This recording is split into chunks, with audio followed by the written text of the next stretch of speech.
매일 아침 책 읽기로 하루를 시작하는 행복 습관, 미라클 독서입니다. 오늘 함께 읽어볼 책은 마음 챙김이 일상이 되면 달라지는 것들. 지금 이 순간에 몰입할 때 생기는 내면의 힘에 관하여. 캐럴라인 웰치 지음, 최윤영 옮김, 갤리온에서 펴낸 책입니다. 먼저 지은이님 소개부터 읽어볼게요. 캐럴라인 웰치. 건강한 마음과 맑은 정신을 연구하는 마인드 사이트, 인슈티튜트의 공동 창업자이자 CEO. 위스콘신 대학교 로스쿨을 졸업했으며 여러 기업에서 사내 변호사로 오래 일했다. 현재는 주로 여성을 위한 마음챙김 워크숍을 이끈다. 자신의 임무는 사람들이 자기 자신을 지금보다 좀 더 아껴주도록 돕는 일이라고 믿는다. 40년 전 일본의 어느 사찰에서 명상을 만났다. 그때부터 시작된 명상의 경험이 좀 더 실용적이고 효과적인 마음챙김이라는 영역으로 확장되었다. 이제는 명상이라는 형식은 중요하지 않는다는 것을 안다. 캐럴라인은 사람들에게 자기 자신을 내려놓으라고, 조연한 명상가가 되라고 권하지 않는다. 그 대신 언제 어디서든 발을 딛고선 그 자리에서 마음챙김을 실천하라고 이야기한다.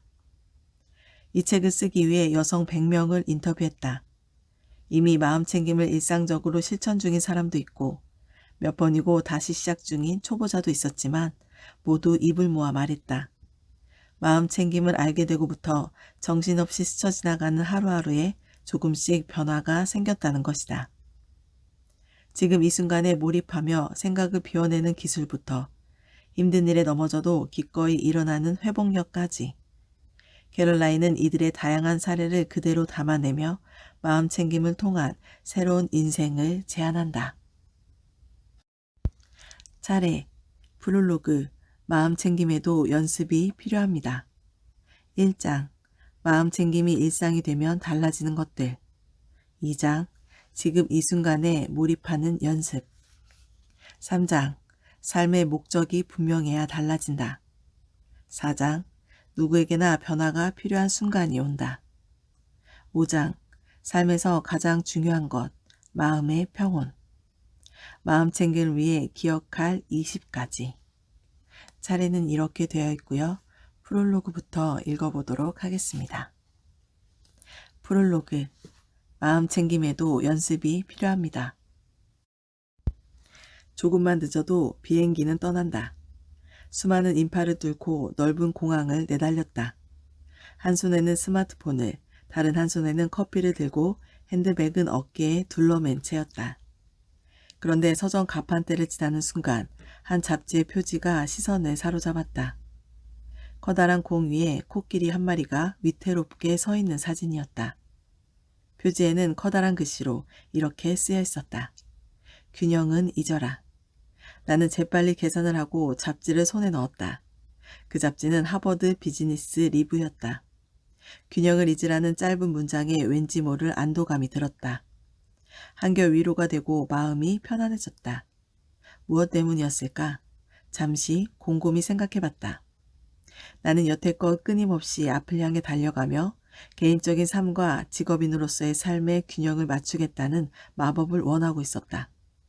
이룰 수 없는 것을 향해 질주하던 내게 균형을 잊으라는 한마디가 어떤 깨달음을 안겨준 것이다.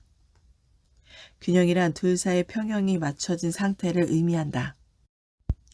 대체 인생의 균형을 맞추며 사는 사람이 과연 얼마나 될까? 우리는 살아가며 점점 더 많은 역할을 요구받는다. 그럴수록 압박을 느끼고 좀처럼 버텨내지 못할 것 같은 위기감을 느낀다. 주어진 시간에 비해 늘 많은 일을 해야 한다. 이 경우 균형이라는 단어보다는 버텨낸다는 표현이 더 가깝다.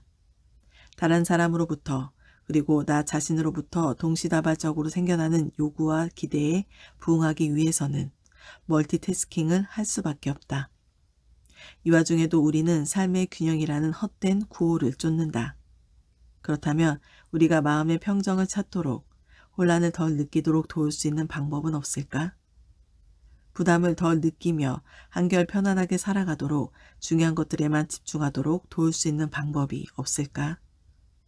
몸과 마음의 건강을 유지하는데 꼭 필요한, 그러면서도 일상에서 쉽게 실천할 만한 방법은 없을까? 당연히 있다. 마음 챙김의 상태를 유지하는 것. 이를 통해 우리 삶에 꼭 필요한 것들을 얻을 수 있다. 마음 챙김은 머릿속에 떠오르는 이런저런 판단이나 생각에 휘둘리지 않고 지금 이 순간에 집중하는 것을 뜻한다. 차분하면서도 분명한 마음 상태이며 무엇이든 받아들이는 열린 마음 상태다. 마음 챙김은 언제 어디서든 이용할 수 있는 인간의 천연 자원이다. 특별한 장비도 필요 없다. 실제 연구 결과 마음 챙김을 실천할수록 심신의 건강이 개선되는 것으로 나타났다. 마음 챙김은 스트레스를 줄여주고 회복력을 높여준다. 마음 챙김을 실천할 때 우리는 인생의 기복을 있는 그대로 받아들이게 된다. 그러면서 각종 난관을 극복하는 것은 물론 즐겁게 살아가는 방법을 터득한다. 마음 챙김을 실천하면 다양한 성장과 변화를 경험하게 된다. 마음 챙김을 실천하면 무엇이 달라질까? 습관화된 행동이 줄어든다. 중요한 것에 집중할 수 있게 된다. 죄책감 없이 거절하는 횟수가 늘어난다. 생각의 고리에 갇혀있는 시간이 줄어든다. 남과 자신을 비교하지 않게 된다.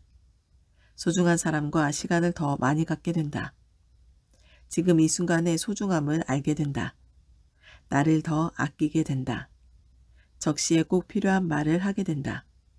변화를 두려워하지 않게 된다. 회복할 수 있는 힘이 커진다. 인생의 기복을 있는 그대로 받아들이게 된다. 누구나 이런 효과를 경험할 수 있다. 이 책에서는 지금 이 순간에 집중하는 마음 챙김의 실천이 우리 삶의 기본 틀로 잡혀가는 과정에 대해 알아볼 것이다. 일상생활에 적용할 수 있는 마음 챙김의 예시를 한번 살펴보자. 만약 당신이 누군가와 대화하다가 말실수를 했다고 치자. 말을 내뱉는 즉시 실언임을 알아챘다. 누구에게나 이런 경험이 한두 번쯤은 있을 것이다. 그러나 한 번 내뱉은 말은 다시 주워 담을 수 없다. 이런 상황에서 상대방의 말에 즉각적으로 반응하기보다 이 말을 해도 되는지 짧게라도 생각해 봤다면 어땠을까? 잠깐이라도 생각해 보고 말하는 것과 그렇지 않은 것의 차이는 크다. 말을 뱉기 전에 하는 1초의 짧은 생각은 대화 과정에서 상당한 완충제로 작용한다. 무심코 내뱉으며 반응하는 것과 주의를 기울여 대응하는 것은 전혀 다르다.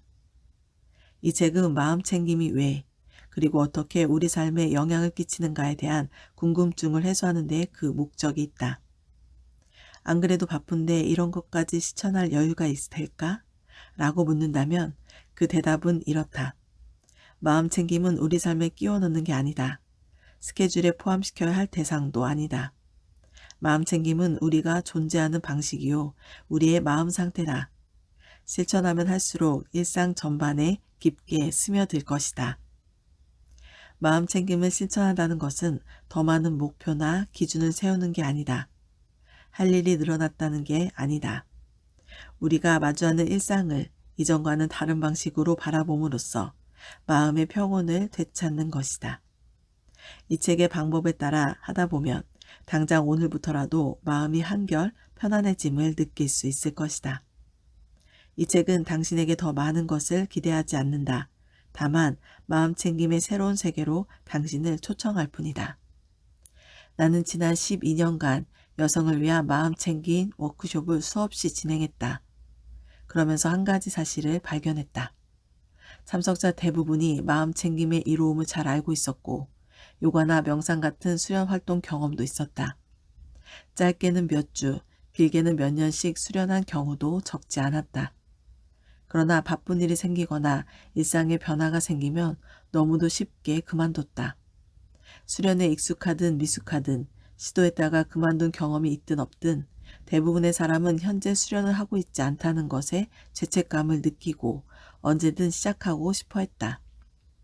이 책에서는 마음 챙김 수련을 통한 일상의 작은 변화가 얼마나 커다란 영향을 끼칠 수 있는지 살펴볼 것이다. 나는 40여 년 전 일본 히로시마에서 영어 교사 생활을 하며 명상을 처음 접했다. 당시 학생 하나가 학교 근처에 부스사라는 작은 사찰을 소개해 주었다. 나는 매주 주말에 열리는 수련 활동에 참석했다. 일본어로 진행돼 알아듣기는 힘들었지만 3년간 꾸준히 수련을 이어나갔다. 다소 냉기가 도는 명상의 공간에서 모두가 침묵하는 가운데 느꼈던 평화가 나를 매주 그곳으로 인도했다. 명상은 한 번에 한두 시간씩 진행됐고 이후 사찰에서 다양한 활동도 즐겼다. 그때는 미국을 비롯한 전 세계에서 명상이 이토록 인기를 끌게 될 거라고는 생각하지 못했다. 또한 내 일과 일상에 이토록 깊숙이 영향을 끼칠 것이라고도 상상하지 못했다. 당시 타국에서 기업 소송 전문 변호사로 활동하며 지쳐있던 내게 명상은 하루 중 내가 유일하게 기대고 의지하는 시간이었다. 그 시간을 통해 다시 나에게 집중하며 자신감을 회복할 수 있었다. 그러면서 나는 마음 챙김이 우리의 일상에 어떻게 적용될 수 있는지 문득 궁금해졌다. 그래서 다양한 배경을 가진 100여 명의 여성들을 인터뷰하기 시작했다. 마음 챙김이 이들의 삶 전반에 미치는 영향을 확인하고 싶어서였다. 이 여성들은 입을 모아 마음 챙김이 심신 건강에 핵심적인 역할을 한다고 말했다. 여성들의 배경은 모두 제각각이었다. 사는 곳과 나이, 인종, 국적, 사회적 위치, 직업, 삶의 단계, 성 정체성까지 무척 다양했다. 싱글맘인 베이자는 오랜 기간 금융계에서 일했지만 세장에 갇힌 듯한 답답함이 밀려와 병원 사무직으로 이직했다. 그리고 이제는 자신의 영혼이 채워지는 것 같은 삶을 살고 있다. 대학에서 영어 강사로 일하며 평탄한 삶을 살아온 멜리는 캘리포니아 산불로 하루아침에 집 없는 신세가 됐다. 광고계에서 일하며 누구보다 열심히 살아온 다니엘라는 세 자녀 양육을 위해 결국 전업주부를 택했다. 심리치료사인 장웨이는 남동생과 쌍둥이 여동생을 모두 잃었다. 심지어 여동생은 어린 두 자녀와 함께 동반 자살을 했다. 싱글맘인 과달루페는 우리 업계에서 일하며 저녁이 없는 고단한 삶을 살아가고 있다. 서로 몹시 다른 이 여성들이 경험한 마음챙김 또한 가지각색이었다. 매일 형식적인 수련을 하는 사람에서부터 죄책감만 가진 채 실천은 못하는 사람, 형식적인 수련은 못해도 일상생활에서 비형식적 수련을 하는 사람까지 다양했다. 과달루페는 형식적인 수련 활동은 전혀 못하고 있었다. 그러나 그 누구보다 지금 이 순간에 충실한 삶을 살고 있었다. 그녀는 매일 저녁 집으로 들어가기 전 문 앞에서 심호흡을 한번 한다. 이 작은 실천으로 과달루페는 사춘기 딸의 모습을 있는 그대로 받아들일 수 있었고 그 결과 모녀 관계도 훨씬 좋아졌다. 여기에 이 책이 전달하는 중요한 메시지가 있다. 마음챙김은 우리의 일상이 깊이 스며든다. 그래서 여러분도 이미 일상생활에서 마음챙김을 실천하고 있을지 모른다. 과달루페처럼 말이다. 이를 통해 마음챙김이 주는 강력한 효과를 인식하고 마음챙김을 여러분의 삶의 한 방식으로 만들어가길 바란다. 나 역시 여러분들처럼 평범한 일상을 살아가고 있다. 전문가라고 별반 다르지 않다. 늘 뭔가에 쫓기듯 정신없는 생활을 이어간다. 얼마 전에는 달력에 표시까지 해두었지만 결국 까맣게 잊어버린 일도 있었고 공항에서 뛰다가 발가락이 부러지는 사고도 있었다. 하지만 그렇게 바쁜 날일수록 너무 바빠 시간을 낼 수 없을 것 같은 날일수록 마음챙김을 실천하면 확실히 차이가 느껴진다. 어떤 차이일까? 단순하다. 마음이 차분해지면서 지금 내 상황에 집중할 수 있게 된다. 주변이 아무리 시끄럽고 복잡해도 내 마음만큼은 고요하다. 또 지치고 힘들어도 굳건한 회복력으로 앞으로 나아갈 수 있다. 집중력이 좋아지는 반면에 매사에 민감하게 반응하는 모습은 줄어든다. 집에서나 직장에서 온종일 일하며 힘든 시간을 보내는 사람들이 있다. 또 남들보다 많이 일하고 월급은 적게 받는 사람도, 정당한 대우를 받지 못하고 짐짝 취급을 받는 사람도 있다. 신뢰할 수 없는 곳이지만 어쩔 수 없이 아이를 맡겨야 하는 경우도 있고, 보이지 않는 벽에 부딪혀 힘겨운 시간을 보내기도 한다. 또 좀처럼 나아질 것 같지 않은 근무 여건 속에서 힘든 하루를 보내는 사람도 있다. 이런 상황에서조차 지금 이 순간에 집중하라고 말하는 건 아니다. 모든 게 잘 될 거라는 헛된 희망을 주는 것도 아니다. 마음 챙김은 망병통치약이 아니다. 우리가 삶에서 부딪히는 모든 문제를 마음 챙김으로 해결할 수는 없다. 다시 말해 우리는 이 세상에서 일어나는 일들을 통제할 수 없다. 그러나 나를 둘러싸고 있는 일, 그리고 내 안에서 일어나고 있는 일들에 어떻게 반응할 것인지는 스스로 통제할 수 있다. 이를 정확하게 인지한 사람은 어떤 상황이든 편하게, 그러나 책임감 있게 받아들이게 된다. 나는 이 책을 여성을 염두에 두고 썼다. 물론 남성이 읽어도 충분히 유익한 내용이다. 실제로 내가 진행한 강의나 워크숍은 주로 여성 대상이었지만 꼭 남자분들이 한두 명씩은 있었다. 아내나 딸에게 마음 챙김의 이로움을 소개해주고 싶은 마음으로 참석한 이들이었지만 그 어떤 여성 참가자보다 마음 챙김을 잘 실천했다. 마음 챙김에 대한 호기심과 알고자 하는 의지만 있다면 이 책에 쓰여 있는 내용 또한 열린 마음으로 받아들일 수 있을 것이다. 이 책에서는 과거와 현재, 미래라는 단어가 많이 언급된다. 이것을 떨어지는 물방울에 비유하면 물방울의 세로축은 과거와 미래를, 가로축은 현재를 상징한다. 마음 챙김을 실천하는 것은 대개 평정심을 유지하는 상태로 묘사된다. 물방울을 마주할 때마다 지금 여러분이 마음 챙김을 실천하고 있는지 확인해 보기 바란다. 혹시나 해서 하는 말이지만 물방울을 보면서도 딴 생각이 드는 자신에게 실망하지 않길 바란다. 얼마 전 보낸 이메일이 떠오를 수도, 마감이 임박한 업무가 생각날 수도 있다. 이런 식으로 생각이 분산되는 건 아주 자연스러운 일이다.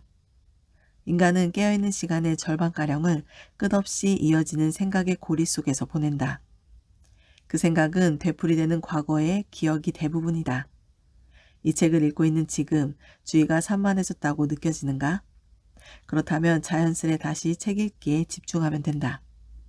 이것은 비형식적으로 즉석에서 실천할 수 있는 마음 챙김의 좋은 예다.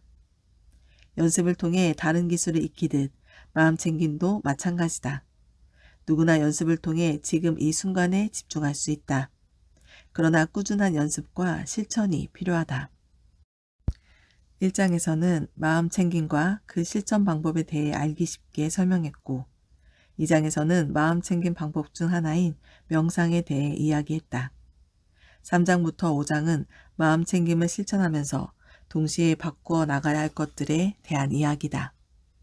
삶의 목적을 찾아야 한다는 것, 필요한 순간에는 삶의 방향을 바꿔야 한다는 것, 장기적인 안목으로 삶을 바라봐야 한다는 것, 마음 챙김과 함께 좀 더 나은 인생을 살기 위한 아주 기본적이고도 핵심적인 내용들이다. 확실히 말하건대 이 세 가지 관점을 분명하게 인식하고 살아가는 인생은 이전의 인생과는 전혀 다르게 흘러갈 것이다. 이 책이 갈피를 잡지 못하고 우왕좌왕하는 여러분의 인생에 명확한 길잡이가 되어주기를 간절히 바란다.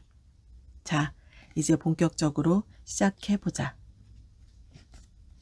1장, 마음 챙김이 일상이 되면 달라지는 것들. 생각이 많으면 결코 행복할 수 없다. 사람들의 머릿속은 늘 꼬리에 꼬리를 부는 생각으로 가득하다. 딱히 도움이 되는 생각도 아닌데 이런 생각의 고리에 빠지면 좀처럼 헤어나오기가 힘들다. 지금 이 순간을 잊어버릴 만큼 강력하다.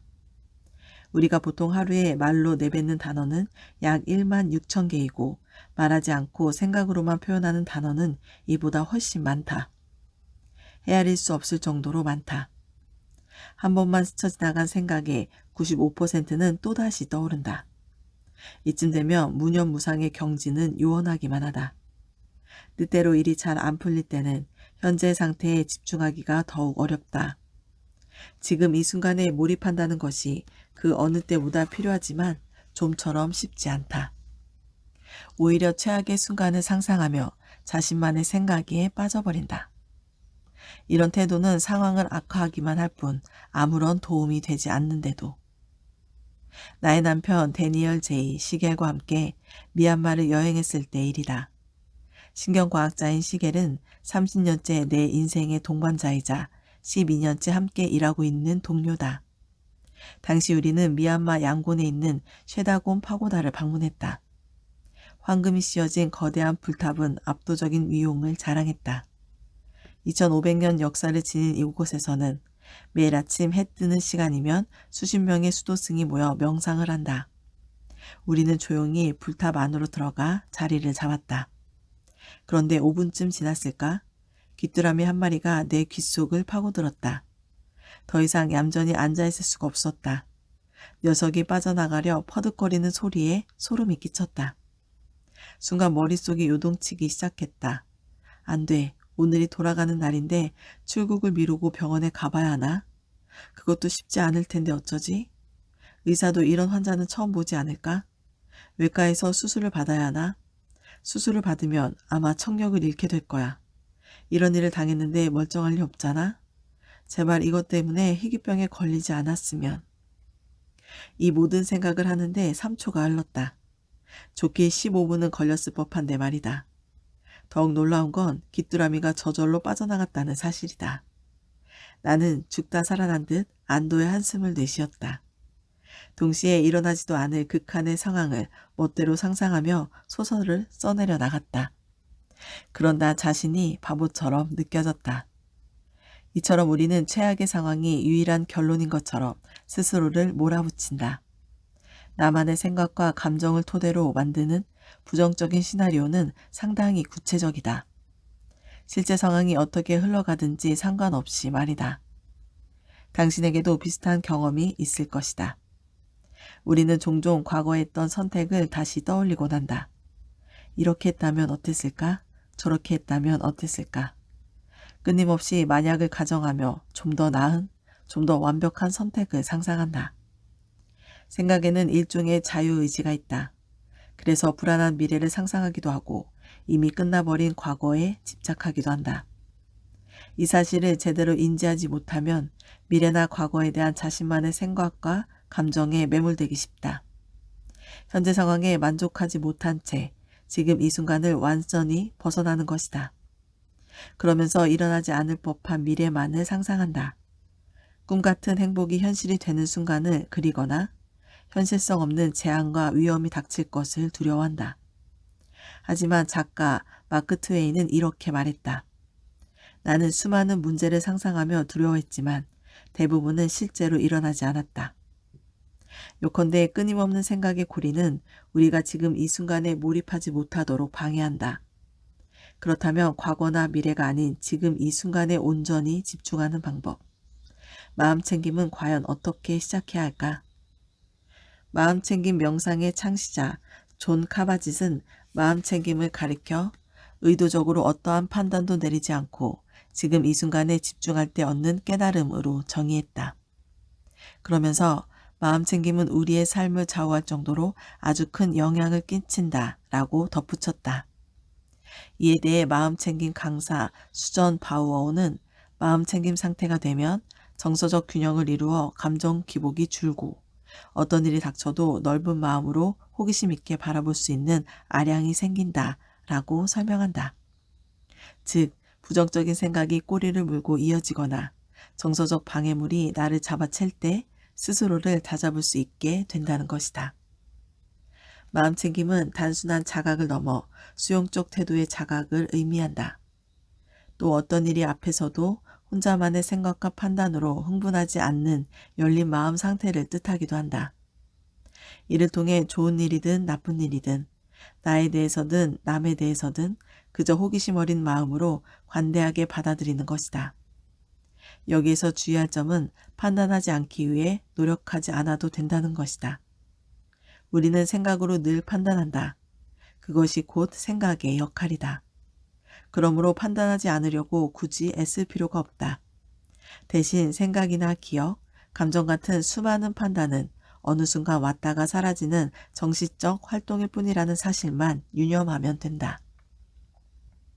딴 생각에 빠지면 불행해지는 이유.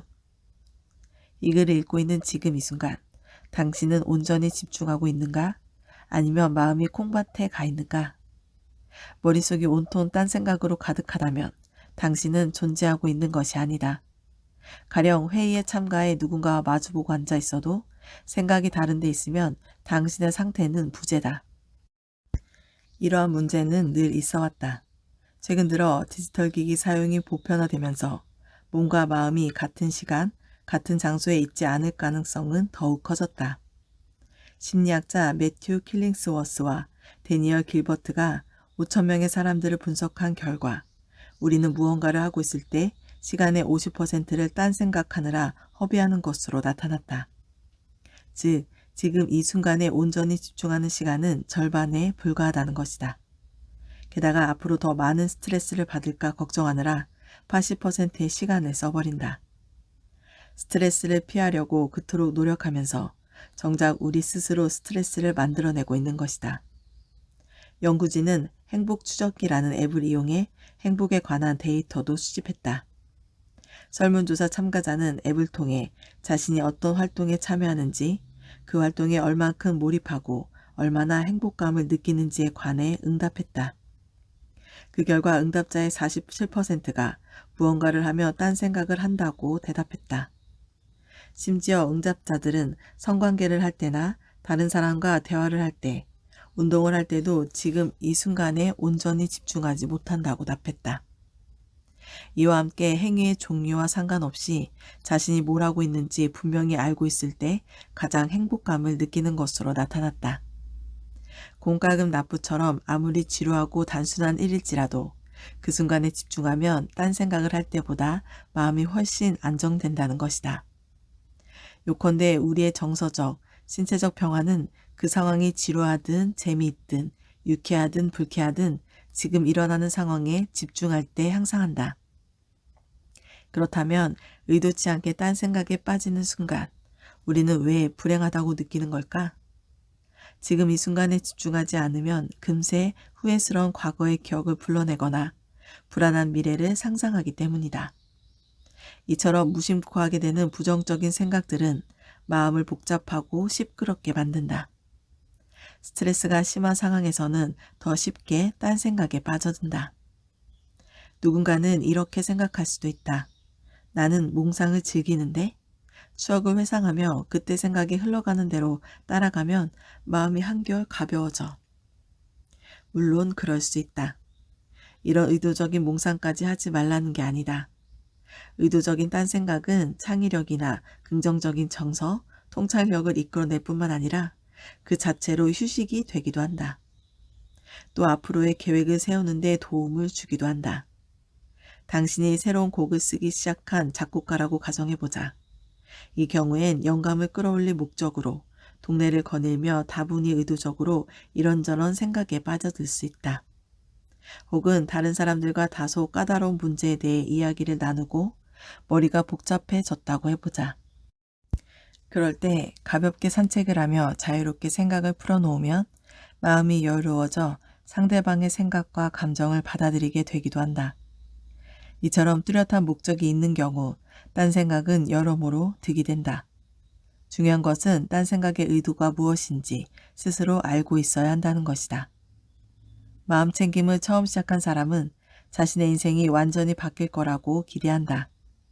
하지만 지금 이 순간에 몰입한다고 해서 바로 엄청난 변화를 맞이하는 것은 아니다. 여전히 말실수도 하고 이웃집 소음에 새벽같이 잠이 깨면 짜증도 날 것이다. 살면서 겪는 이런저런 안 좋은 일도 피해갈 수 없다. 그렇다면 마음 챙김을 경험하고 유지하려는 노력은 어떤 변화를 만들어낼까? 핵심은 감정과 경험의 관계가 바뀐다는 것이다. 더 많은 시간을 지금 이 순간에 쏟는다는 건 좀 더 유연하고 회복력 있는 존재로 성장한다는 의미이며 인생의 수많은 사건 앞에서 이전보다 좌절하는 횟수와 강도가 줄어든다는 의미이다. 올해 90살을 맞은 나의 시어머니 수시겔은 마음챙김이 자신의 삶에 만들어낸 변화를 이렇게 표현했다. 귀찮고 성가시게 느껴졌던 것들이 이젠 즐겁게 느껴져. 몸이 아픈 친구나 가족의 병문안을 갔다고 가정해보자. 누구나 한 번쯤 겪을 수 있는 일이다. 마음 챙김을 한다고 해도 여전히 힘들고 고통스러운 경험이다. 당신이 느끼는 슬픔은 크게 다르지 않을 것이다. 하지만 병문안을 마치고 병원 문을 나서는 순간 마음 챙김의 경험은 확실한 차이를 만들어낸다. 새가 지저귀는 소리, 혹은 이제 막 피어나는 라일락에 온전히 집중하게 되면 어두워졌던 마음이 다시 기운을 되찾는다. 이것이 마음 챙김의 힘이다. 오늘 미라클 독서는 여기까지 읽도록 하겠습니다. 오늘도 감사합니다.